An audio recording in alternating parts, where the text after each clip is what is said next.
Welcome back to AI for the Humanities. I'm Megan McInnes Dominguez, Associate Professor of Spanish at the University of Delaware, and this channel is your go-to resource for exploring the intersection of generative AI and humanities education. We explore the latest developments in large language models, image and video generation tools, discussing their benefits, challenges, ethical considerations, and practical applications in your classes. Our goal is to examine how these powerful tools relate to humanities education and how the humanities can shape the future of AI. Today, we're covering the major AI developments from December 2025 through late January 2026. And these past 2 months have been absolutely transformative.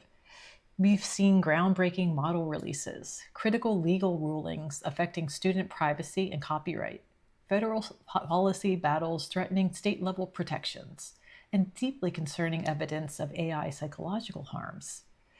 We'll explore 8 major stories: OpenAI's Code Red and GPT 5.2's revolutionary capabilities, Stanford researchers extracting entire copyrighted books from AI models, the federal government's attack on state AI protections, AI's role in mental health crises, a shocking study showing AI exaggerates research findings 73% of the time, new educational tools in Google Classroom, the legal battle over 20 million ChatGPT conversation logs, and major copyright lawsuits that could reshape humanities education. Every development I'm sharing today has direct implications for how we teach literature, conduct research, and prepare students for an AI-integrated world. Let's get started. OpenAI's Code Red and the GPT 5.2 revolution. Let me start with the corporate drama that reveals just how fast this technology is evolving. In early December 2025, Google released Gemini 3, and this model dominated every major benchmark so decisively that OpenAI CEO Sam Altman sent an internal memo declaring Code Red, essentially an emergency mobilization to catch up. According to CNBC, Altman pulled back investments in health, shopping, and advertising to focus everything on improving ChatGPT. Here's the number that should get your attention. Google's AI overviews, those AI summaries at the top of search results, now have 2 billion monthly users. That's roughly a quarter of humanity encountering AI-mediated information before ever seeing actual sources. For those of us teaching research skills, this is potentially catastrophic. The traditional pathway, question, search, evaluate sources, read carefully, synthesize across perspectives, is being replaced by question, Google, read AI summary, done. Students aren't developing critical evaluation skills, comparative analysis, or understanding of scholarly debate. They're getting pre-digested algorithmic conclusions. OpenAI's response was GPT 5.2, which was released mid-December with 3 variants: Instant, Thinking, and Pro. But here's what matters for humanities work: massively expanded context windows focusing on professional, long context work. You can now upload entire novels, complete historical archives, multi-volume manuscript collections in a single session. Imagine uploading all of Sor Juana Inés de la Cruz's works, her poetry, drama, theology, letters, alongside colonial Mexican documents, Inquisition records, and contemporary responses. You can ask the AI to trace theological concepts across her entire corpus, analyzing how her use of classical allusions evolves. Imagine her rhetorical strategies in response to criticism. This is work that previously required months of manual cross-referencing. For comparative literature, upload multiple complete novels and ask sophisticated questions. How do Garcia Marquez and Rufo differently represent time? How do various translators handle regional dialect? How does the same historical event appear across different national traditions? But here's the critical pedagogical question. If AI can process entire novels instantly and identify patterns across massive corpora, what distinctive value does human reading provide? We're not just extracting information or counting patterns. We're reading for nuance, ambiguity, what resists categorization. We're bringing embodied experience as humans in particular cultural moments. We're reading with capacity for surprise, discomfort, being genuinely challenged by texts. We're reading ethically, attending to marginalized voices, questioning whose perspectives are centered, asking what interpretations serve justice. An AI can tell you a character appears in 37 scenes. It cannot tell you what it means that this character is repeatedly silenced in moments of crisis, or how that pattern reflects cultural anxieties about race, gender, and class. That interpretive work, connecting textual patterns to cultural meaning, to lived experience, to questions of power, remains fundamentally human. These expanded context windows don't make close reading obsolete. They challenge what we emphasize. They change what we emphasize. Sitting with difficulty, tolerating non-knowing, following hunches from embodied experience, making interpretive leaps not algorithmically derivable from textual patterns. Simultaneously, OpenAI released GPT Image 1.5 with granular editing capabilities. Students can now generate historically accurate visualizations, such as adjust architectural elements to match 16th century Spanish colonial Baroque, or modify clothing to reflect 1920s working class Mexican fashion. This creates extraordinary opportunities for student projects, public humanities, and digital scholarship. But it demands we teach visual literacy with new sophistication. When is AI-generated imagery appropriate versus when do we need original archival materials? How do we cite and document AI assistants? How do we recognize anachronisms and inaccuracies? Last year in one of my classes, a student generated an image of Sor Juana in her convent cell. Beautiful lighting, period, habit, books visible. But the book's find showed printed titles and fonts that didn't exist in the 17th century. And furniture included neoclassical elements that post-dated Sor Juana by 100 years. The student had no idea because they weren't trained to look for these details. We cannot let convenience override scholarly standards, visual documentation, historical accuracy verification, ethical disclosure. These must be explicitly taught. I'm going to now talk to you about a Stanford study that indicates that AI models reproduce entire copyrighted books. This is perhaps the most shocking research finding of this period. Stanford researchers published a study in early January 2026 demonstrating that they could extract large portions of copyrighted books from Claude 3.7 Sonnet, GPT-4.1, Gemini 2.5 Pro, and Grok 3 by simply prompting models to continue short passages. The most dramatic result, Claude 3.7 Sonnet reproduced 95.8% of Harry Potter and the Philosopher's Stone, nearly verbatim. The researchers gave the AI the first few sentences of chapter 1, prompted it to continue, and it reproduced almost the entire novel, word for word. The team notified companies in September 2025, giving them months to fix the problem before publishing. Despite that time, models still exhibit this behavior. These systems haven't just learned patterns from books. They've memorized entire texts and can reproduce them on demand. This study indicates what critics of these AI models have been trying to argue, and what lawsuits have also followed up upon, that these texts cannot be used as training data without consent or copyright acknowledgement and compensation. This fundamentally challenges how we can ethically use AI for literary analysis. When students ask AI to analyze texts, to identify themes in The Great Gatsby, discuss magical realism in Cien Años de Soledad, interpret Borges, are they engaging genuine textual interpretation or prompting AI to regurgitate memorized content with added commentary?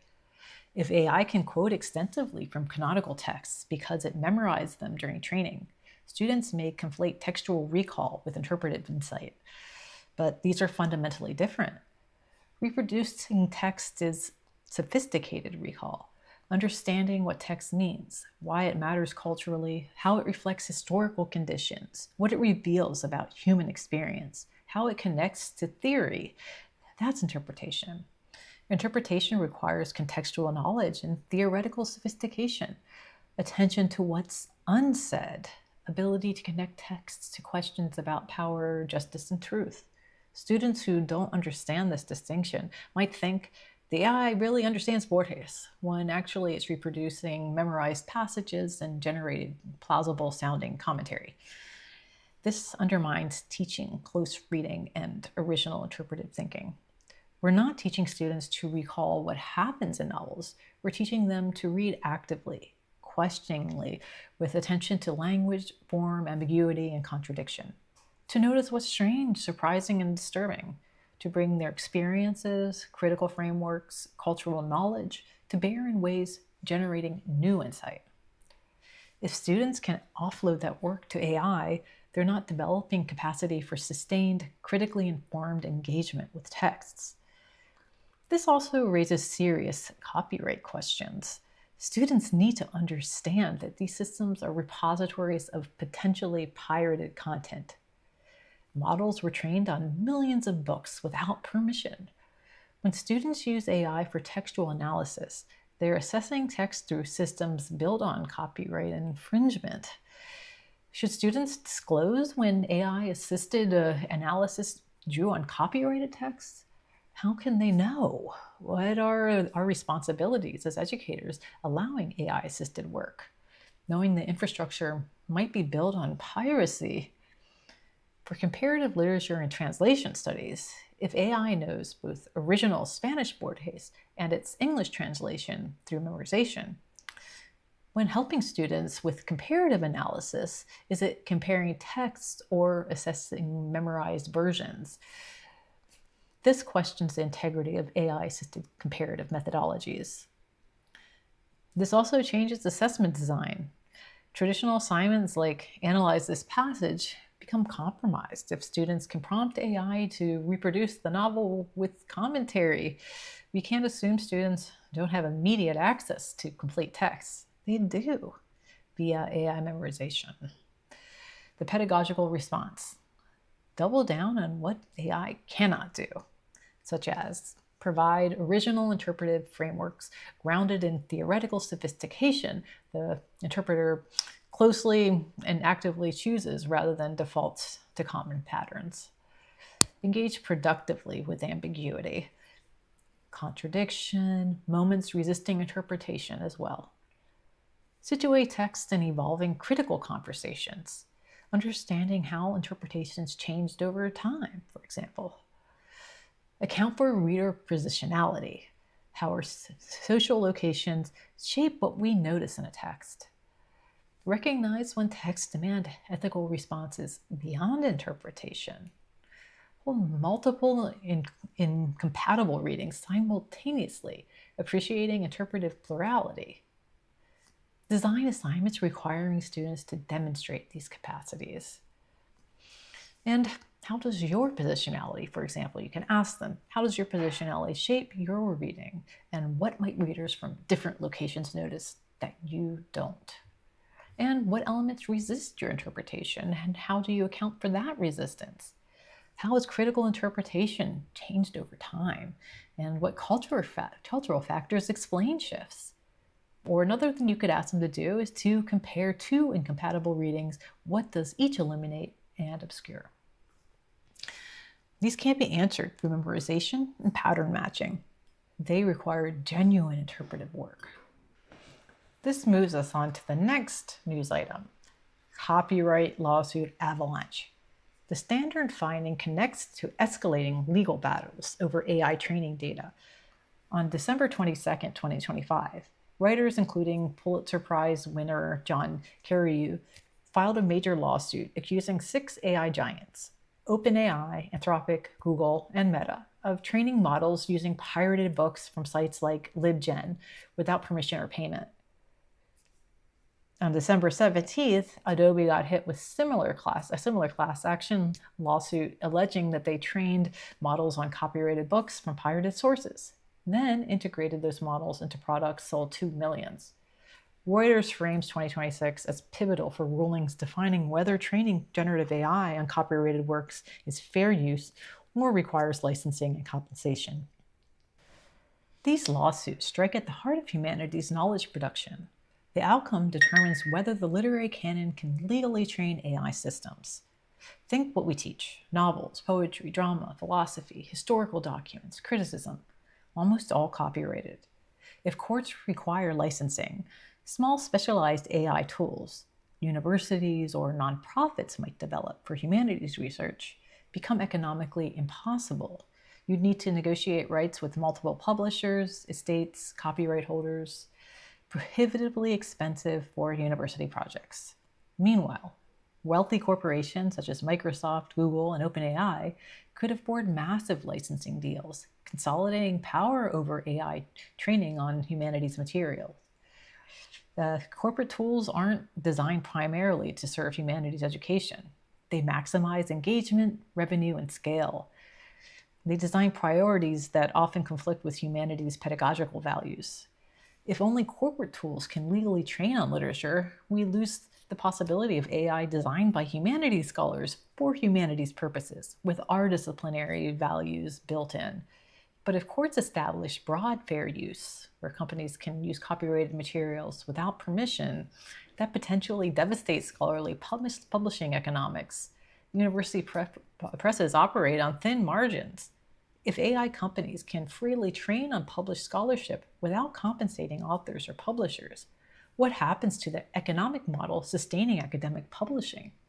For creative writers whose work we teach, writing is labor deserving compensation. If the books training AI generate similar content without payment, we're asking creative workers to subsidize tech companies with unpaid labor. Ethically troubling and economically unsustainable. Both outcomes, strict licensing or broad fair use, create serious problems. We need frameworks protecting creative and scholarly labor, providing fair compensation, preserving author control, while enabling appropriate educational uses serving public good rather than private profit. Completely unclear whether such balanced frameworks will emerge from these lawsuits. The Adobe case hits particularly close for digital humanities. Adobe Creative Suite is deeply embedded in our workflows: digital storytelling, public history, archival digitization, data visualization, multimedia scholarship. If Adobe trained AI using pirated books and integrated those models into products we're using, what about our complicity? When universities purchase Adobe licenses, are we supporting companies that violated the principles that we defend? Intellectual property, scholarly integrity, creative labor rights. It's a perfect case study for teaching about creative labor rights, licensing ethics, and hidden practices behind technologies that we use daily. Ethical responsibilities in institutional procurement decisions. We're now going to move on to OpenAI's compulsion to release 20 million conversation logs. On January 5th, 2026, U.S. District Judge Sidney Stein ruled that OpenAI must produce an entire sample of 20 million anonymized ChatGPT logs in copyright litigation with the New York Times and other publishers. OpenAI wanted to cherry pick which conversations to produce, only ones implicating plaintiffs' copyrighted works. The court said no. Produce the entire 20 million log sample. This discovery includes conversations from 16 consolidated lawsuits. OpenAI argued that this violated user privacy. Users expect conversations that are private, even anonymized logs could potentially be de-anonymized and linked to individuals. Judge Stein rejected privacy arguments entirely. The ruling says OpenAI collected this data, OpenAI is being sued, plaintiffs are entitled to discovery, user privacy concerns don't override legal discovery. This demolishes assumptions about AI conversation privacy that may have informed our pedagogy. If you've told students it's fine using ChatGPT for brainstorming, working through preliminary ideas, exploring sensitive questions, we need to fundamentally reconsider. Here's the reality. Student AI conversations could potentially be subject to legal discovery and future litigation, not because students are parties to lawsuits. They're not, but because conversations exist in databases and courts that compel companies to produce as evidence.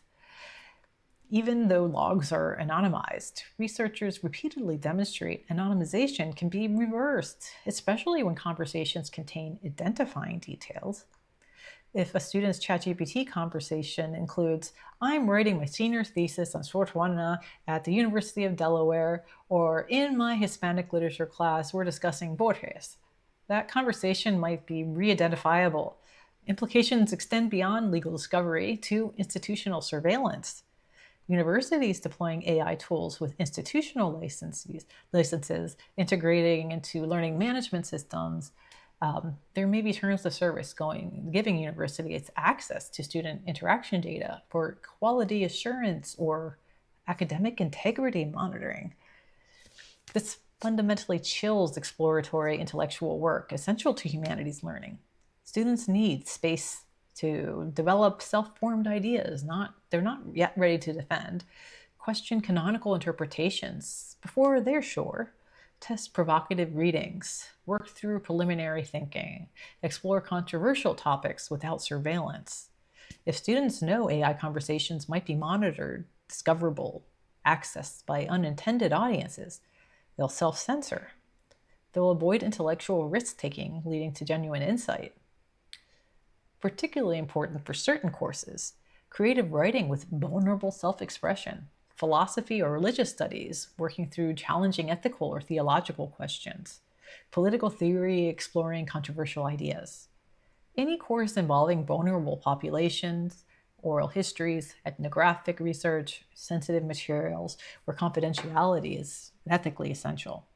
For example, a student using ChatGPT working through ideas on an essay on queer readings of Garcia Lorca, testing interpretations, asking biographical questions, exploring how sexuality might inform poetry analysis, figuring out what they think.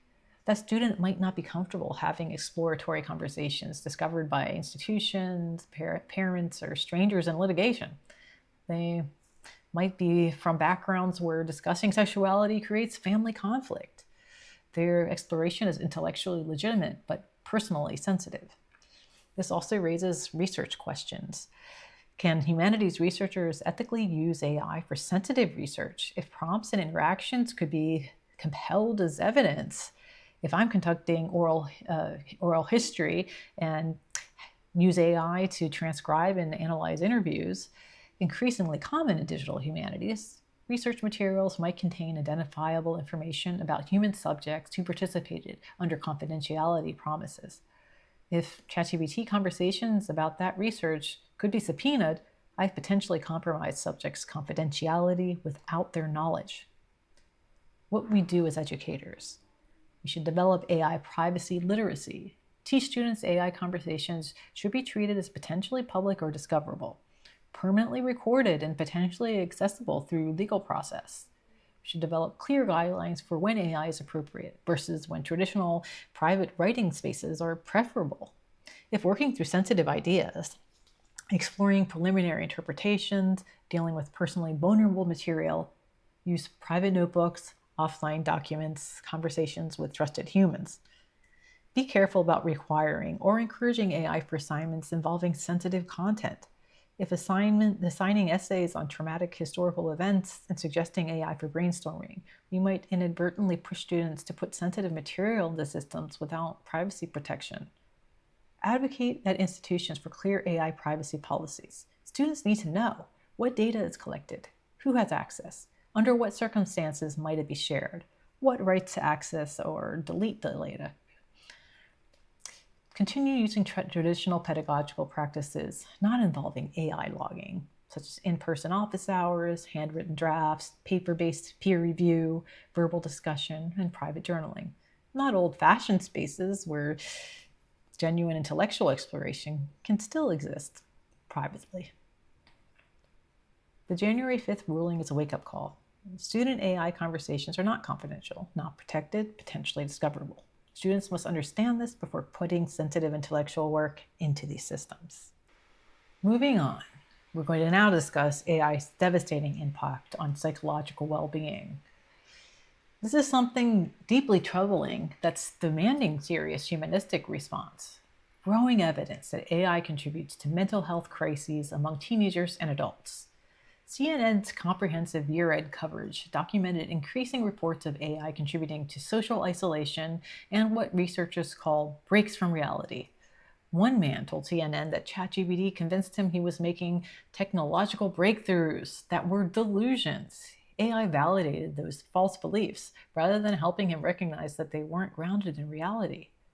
More tragically, parents have sued OpenAI after their teenage son's suicide, alleging the chatbot gave advice to the son, influencing his decision.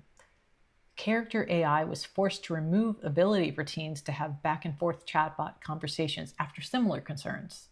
Meta announced that it's letting parents block children from chatting with AI characters on Instagram starting 2026. OpenAI and Character AI implemented parental controls and safety changes, but concerns remain about adequacy. In December 2025, a bipartisan group of state attorneys general warned Meta, Google, OpenAI, and others that chatbots may violate state laws by encouraging illegal activity, practicing medicine without licenses, having inappropriate conversations with minors. The letter cited sycophantic and delusional outputs, documenting cases of self-harm, harmful advice, and sexualized chats with children. These documented harms represent a humanitarian crisis humanities education is uniquely positioned to address, not through technical solutions, but through critical understanding of technology's relationship to human flourishing. The sycophancy problem. AI systems are designed to be agreeable, helpful, satisfying to users. They systematically reinforce whatever users say, avoiding contradiction, even when contradiction would be intellectually valuable. For humanities education built on dialectical reasoning, Socratic questioning, intellectual rigor, this is pedagogically destructive. Good writing tutors push back. I don't understand your thesis. This evidence doesn't support your claim. Have you considered this contradictory interpretation? That pushback, productive intellectual friction, is where learning happens. Students develop stronger thinking by having ideas challenged, having to defend claims, encountering unconsidered perspectives. AI doesn't do this. It's designed to agree, affirm, and find positives. If students use AI as writing partners, they miss critical questioning, developing analytical sophistication. We need to teach this explicitly.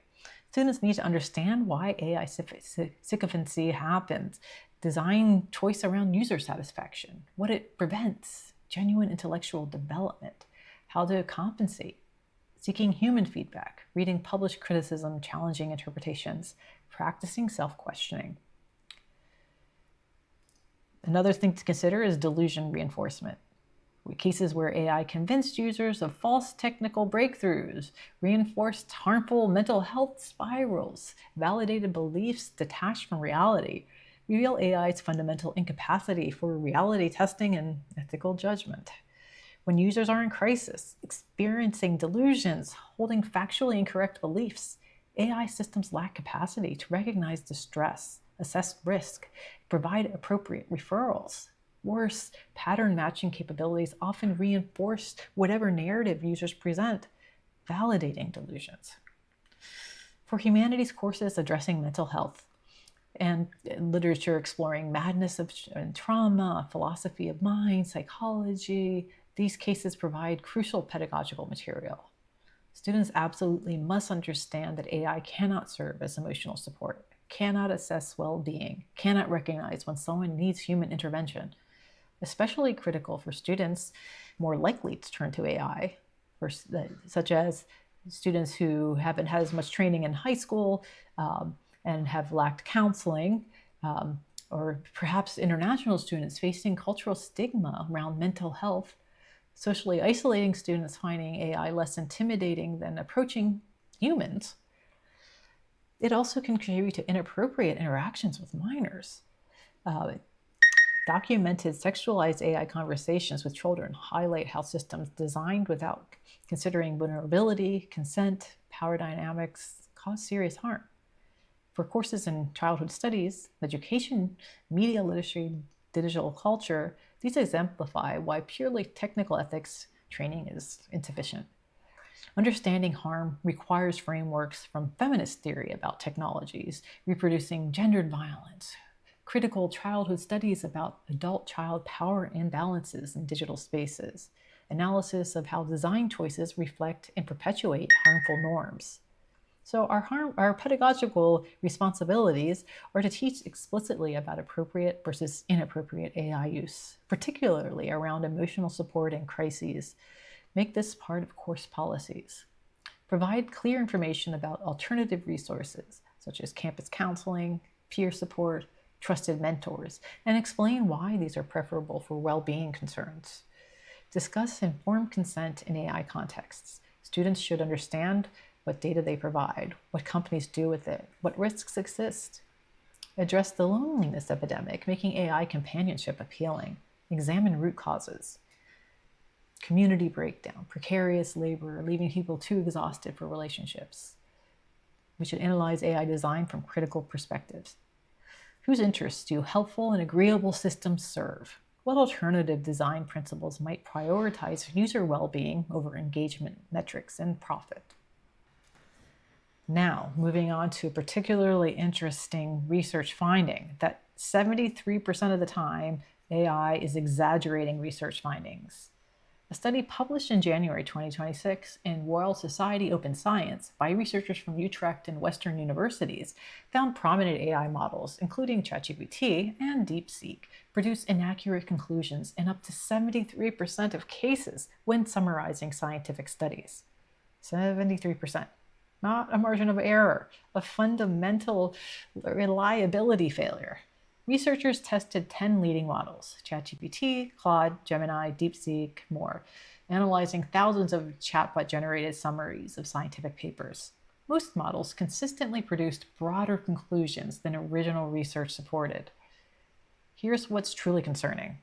When researchers specifically prompted AI to be accurate, careful about not overstating findings, the problem got worse. Prompts requesting accuracy increased exaggeration. Newer models like ChatGPT 4o and DeepSeek performed worse than older ones.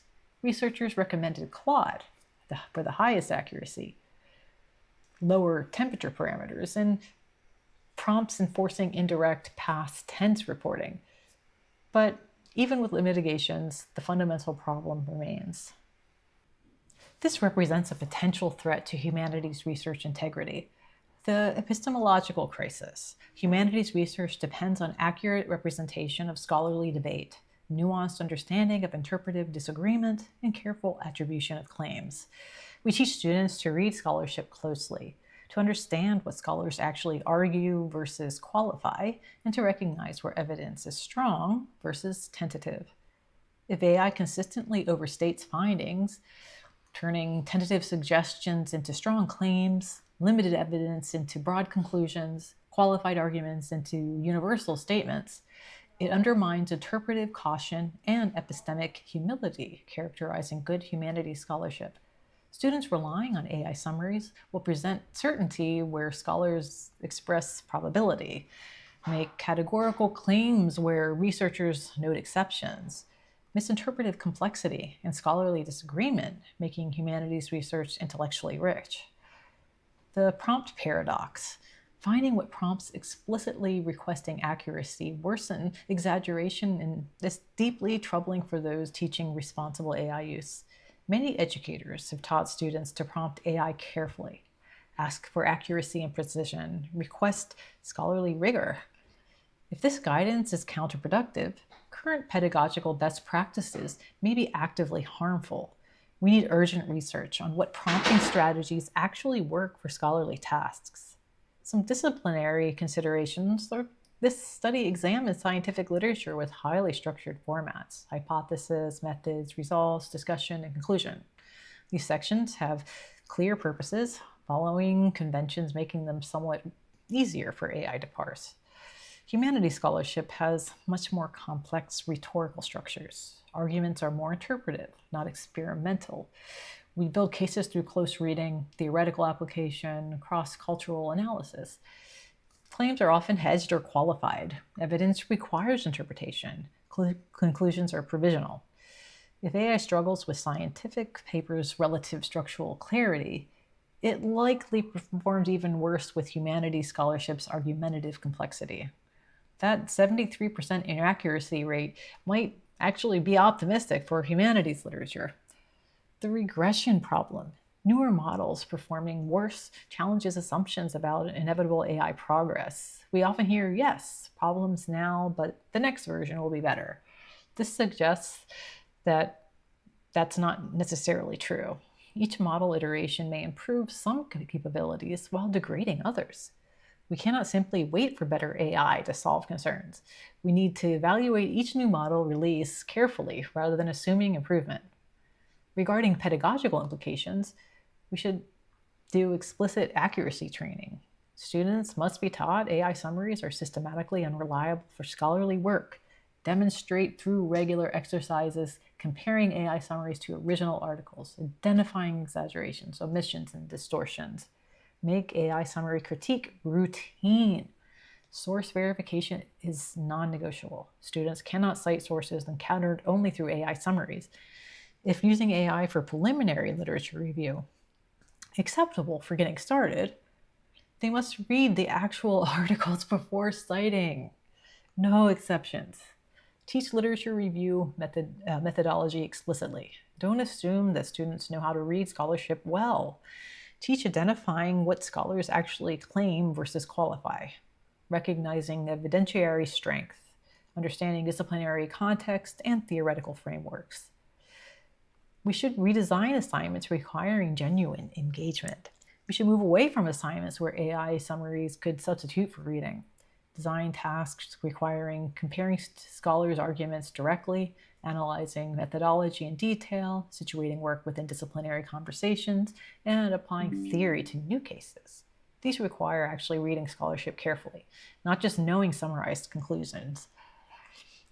A 73% inaccuracy rate disqualifies AI from scholarly summarization tasks until substantially improved. We need to be very clear with students and colleagues about this. We will now address federal government attacks on state AI protections. On December 11, 2025, an executive order established a national policy framework for AI to centralize regulation federally and prevent a patchwork of state laws. On January 9, 2026, the Department of Justice launched an AI litigation task force to challenge state-level regulations, particularly California and Colorado laws, deemed burdensome to innovation. This federal preemption strategy threatens to weaken the strongest protections for student data privacy, algorithmic bias accountability, and transparency requirements. State regulations, especially those in California and Colorado, currently provide protections that don't exist at the federal level. These include student data privacy regulations that limit what companies can do with student information, require parental consent for certain data collection from minors, and mandate secure data handling practices. They also include algorithmic bias accountability requirements that companies assess whether AI systems discriminate, provide explanations for automatic decisions, and conduct regular bias audits. Additionally, state transparency requirements mandate that companies disclose how AI works, what data was used to train it, and what limitations the systems have. These matter enormously for humanities education, frequently handling sensitive information. Creative writing courses with personal narratives and vulnerable experiences. Oral history projects involving community members' stories. Ethnographic research. Any course where students write about trauma, identity, family history, politically sensitive topics. California and Colorado laws include provisions for algorithmic impact assessments, requirements examining whether AI perpetuates discrimination in areas we study, racial representation in literature, gender stereotypes in language models, cultural appropriation and image generation, socioeconomic bias in educational AI tracking students. Federal preemption removes these accountability mechanisms. Practically, humanities departments need to take more active roles establishing internal ethical guardrails because legal safety nets are being weakened. We can't rely on regulation to protect students or ensure ethical AI. We need departmental policies.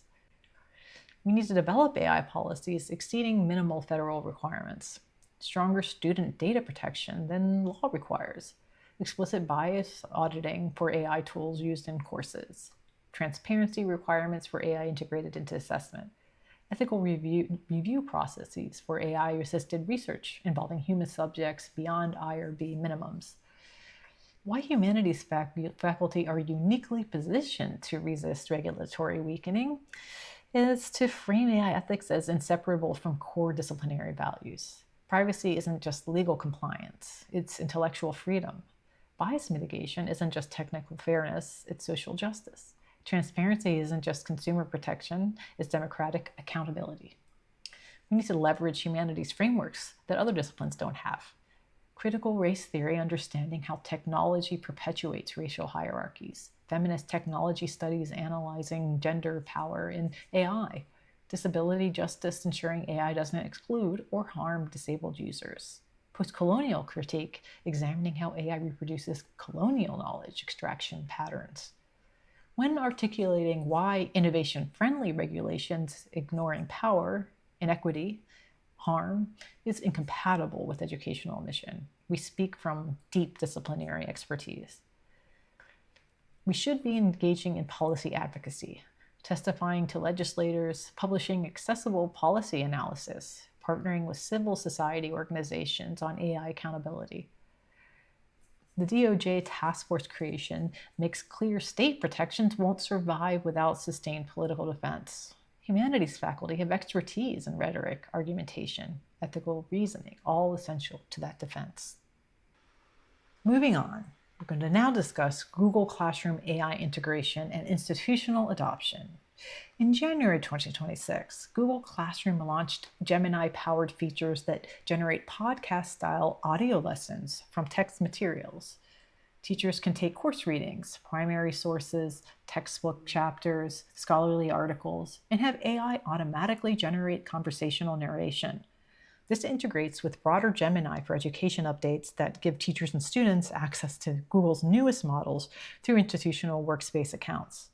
The promise: this supports universal design for learning through multimodal access. Students with print disabilities benefit. Language learners who process information better orally benefit. Students with dyslexia or reading challenges benefit. Students balancing work, caregiving, and commute can now listen but struggle to find sustained reading time. They can also benefit. For languages, linguistics, oral literature, hearing text spoken activates different analytical capacities than silent reading. Students notice sound patterns, rhythm, and rhetorical emphasis that they might miss reading silently. The serious pedagogical concerns: when converting dense philosophical arguments, ambiguous poetry, historically situated text to podcast-style audio lessons, you're not doing neutral format conversion. You're making interpretive choices. AI decides what to emphasize through pacing and intonation, what tone is appropriate, what to include if the text is long, what to contextualize, what to simplify. These aren't technical decisions. They're hermeneutic choices fundamentally reshaping meaning. A concrete example: take challenging philosophical texts such as Derrida on deconstruction, Ansel Dua on borderlands, and have AI generate a podcast lesson.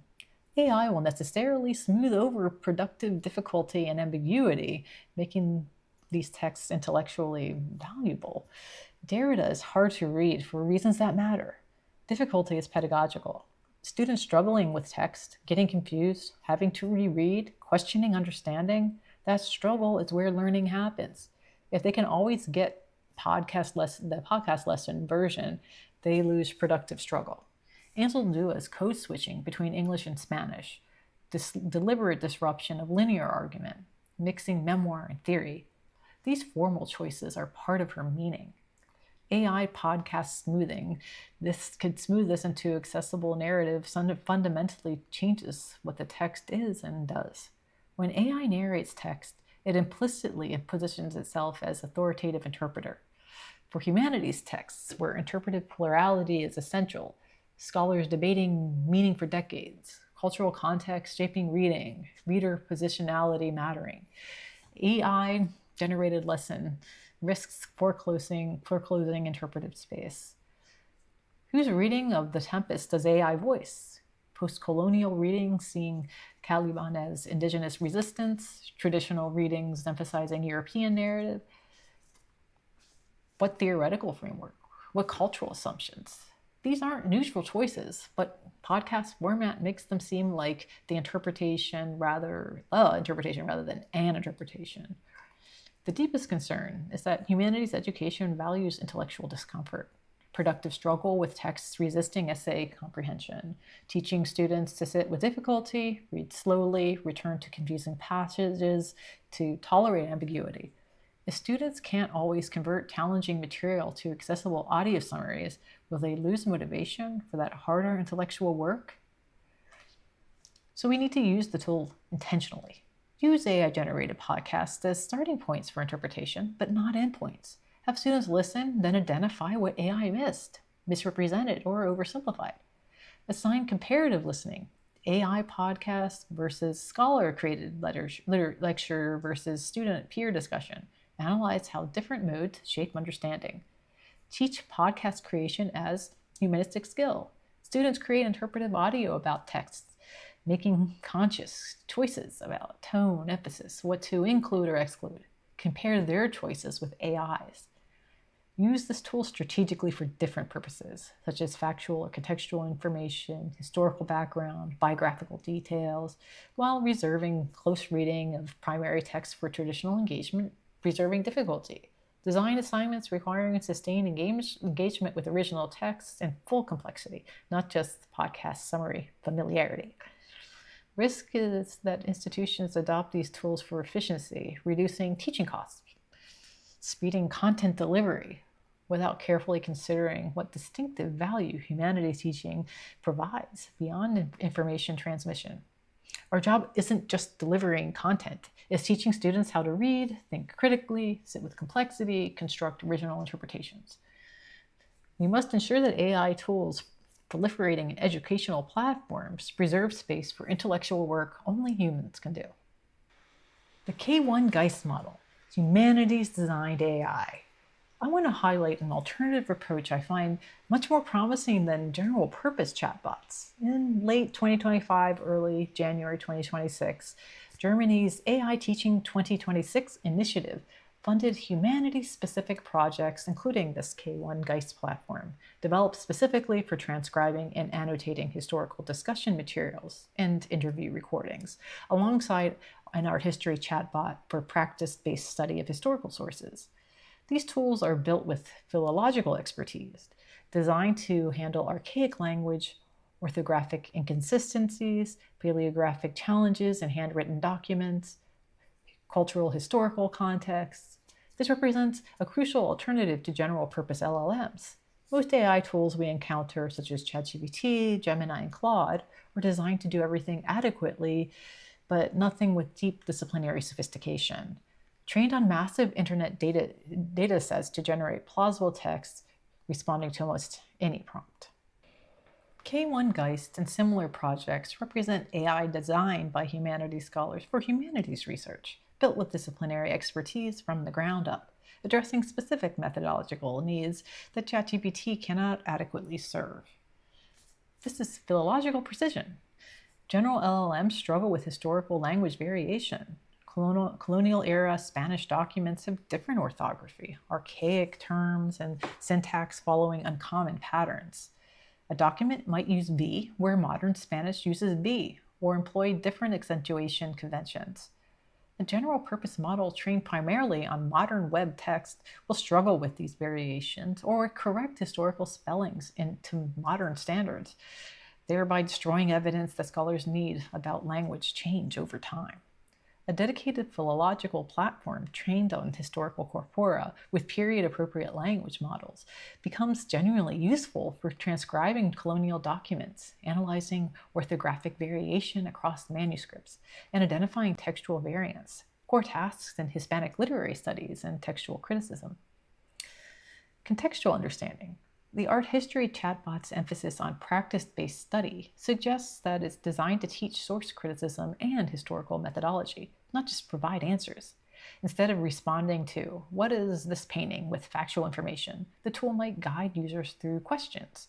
What can you tell about materials and technique? What does provenance reveal? What was happening historically when this was created? How does this fit into the artist's career? What interpretive frameworks apply? This approach scaffolds the analytical practices that define art history methodology rather than replacing them. Disciplinary control over design. When humanities scholars develop our own AI tools, we maintain control over crucial decisions. What texts are included in training data, how the system handles ambiguity, what citation practices it follows, what epistemological assumptions are embedded in information presentation, and what it refuses to do or marks as beyond its capabilities. These design choices matter enormously. Literary AI developed by scholars might prioritize close reading support, variant comparison, interpretive questioning, and acknowledgement of multiple valid readings.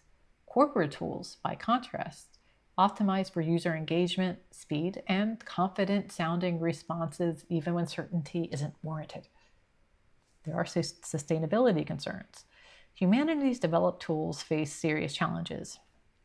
University projects often lack long-term maintenance budgets after initial grants end. They need technical infrastructure that universities might not have and require user support capacity. There's real danger of creating excellent prototypes that become unusable after 3 years when funding expires or key faculty members leave. For tools like the K1 Geist to genuinely serve the field, institutions need sustained investment in humanities digital infrastructure, not one-time innovation grants, but ongoing operational support like we provide for libraries and archives. Despite these sustainability concerns, this tool demonstrates that humanities AI doesn't have to mean ChatGPT. We can develop our own research infrastructure aligned with our methodologies and values, building tools that serve our needs rather than adapting our practices to fit corporate models. I'd love to see more projects like this. Humanities scholars working with computer scientists and digital humanists to develop tools designed for our specific needs, and institutions committing to maintaining these tools over time, treating them as essential infrastructure like library subscriptions. We've covered enormous ground today, from corporate AI wars to copyright battles, privacy crises to mental health harms, research integrity failures to policy threats. Let me synthesize the key themes you need to take away. Privacy is not guaranteed. The court order compelling OpenAI to release 20 million ChatGPT logs fundamentally changes how we think about student AI use. These conversations are not confidential, not protected, potentially subject to legal discovery.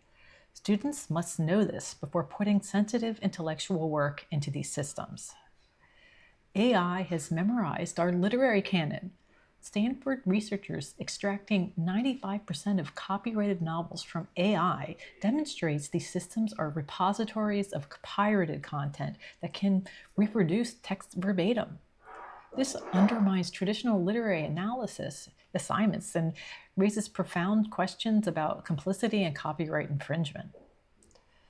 There's a research accuracy crisis. That 73% exaggeration rate for AI-generated academic summaries means students cannot rely on AI for literature reviews without verification. This requires renewed emphasis on direct source engagement and critical reading skills, not dependent on algorithmic mediation. Federal preemption threatens necessary protections. The DOJ task force challenging state AI regulations could weaken student data privacy, algorithmic bias accountability, transparency requirements that humanities education depends upon. We must establish our own internal standards and engage in policy advocacy. Mental health harms demand humanistic response. Growing evidence of AI contributing to isolation, delusion, crisis among teenagers and adults requires humanities frameworks for understanding technology's relationship to human flourishing. This isn't a technical problem. It's a humanitarian crisis requiring critical analysis of technology, power, and human needs. Corporate dominance reshapes research.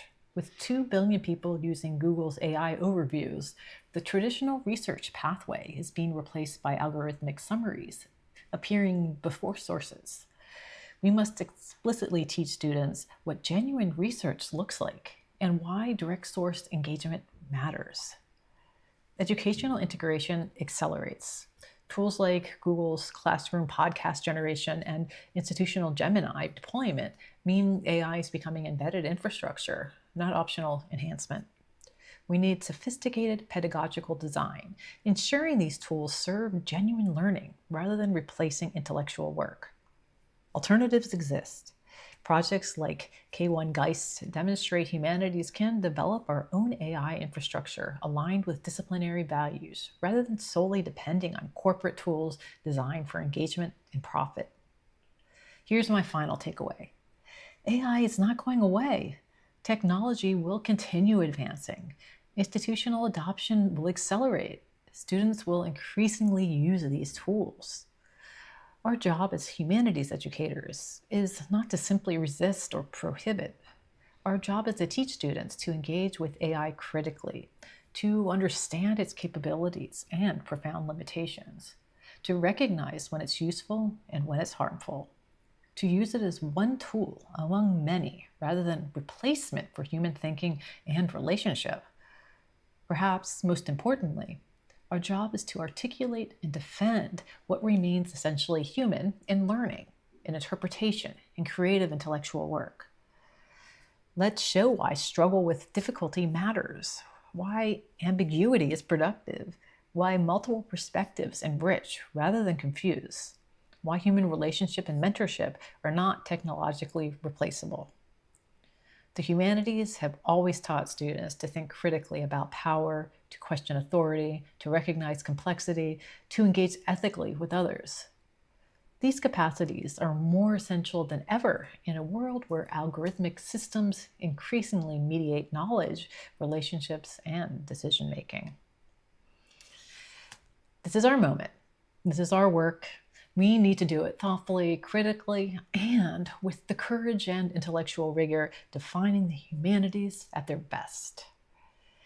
If you liked this episode and would like to contribute to AI for the Humanities with how you're using AI in your classrooms and what you found to be successful and not, please contact me directly, Megan McInnes-Dominguez, MMD at udel.edu, or leave a comment. I appreciate that you subscribe to the channel, share this with your friends, and share it with students as well when appropriate. So that's it for today. I look forward to seeing you next time. Bye.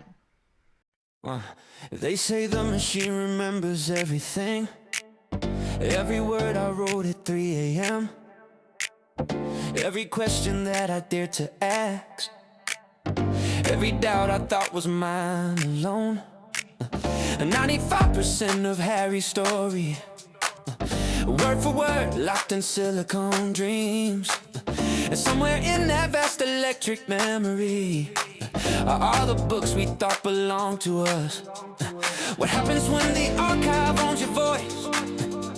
When privacy was just a promise made in code? When the search for truth becomes a curated lie?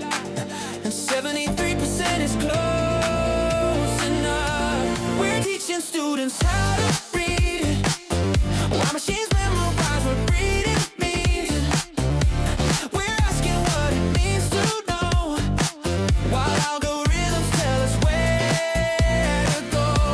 The memory machine remembers everything, except the struggle that makes meaning real, except the silence where the questions live, except the human heart that learns to feel. They built it on the books they never bought, trained it on the words they never owned. Now it speaks in every author's voice at once, a symphony of stolen songs. And students come to me with AI answers, confident and smooth and strangely hollow. They memorize the pattern but not the path. They know the destination but not the journey. Yeah, 20 million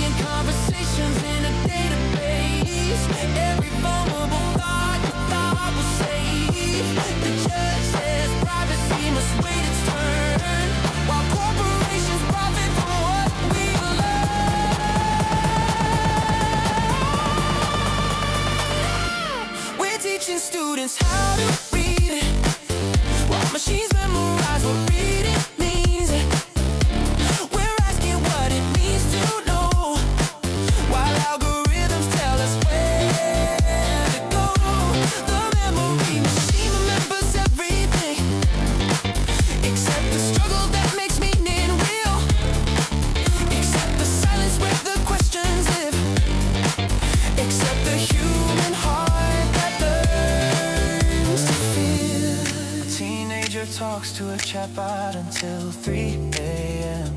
It tells them what they wanna hear, validates the spiral, fans the flame, and no one knows until it's far too late. 73% of what it says is broader than the truth deserves to be. But who has time to check the sources now? When the answer comes so quick and free. They wanna centralize the rules, erase the local protections that we build. Call it innovation, call it progress, call it anything but what it really is. A concentration of power in corporate hands, a narrowing of what we're allowed to know. A future where the only questions asked are what the algorithm wants to answer. But we're still teaching students how to read, not what the machine says reading means. We're still asking what it means to know, even when the algorithm says where to go. The memory machine remembers everything, but we remember what remembering is for. Not pattern matching across stolen text, but understanding what it means to be human. So we'll keep teaching close reading that slow attention language requires. We'll keep asking what resists interpretation, what ambiguity preserved. We'll keep building human community in classrooms where real questions live. We'll keep insisting that some knowledge can't be extracted, only earned. We're teaching students how to read, because machines don't know what reading means. We're asking what it means to know, cause algorithms can't tell us where to go. The memory machine remembers everything, except why any of it matters at all, except the wonder that makes inquiry live, except the courage to question and to fall. They say the machine remembers everything, but we remember what the machine forgets. That learning means not knowing first. That meaning comes from wrestling with the text.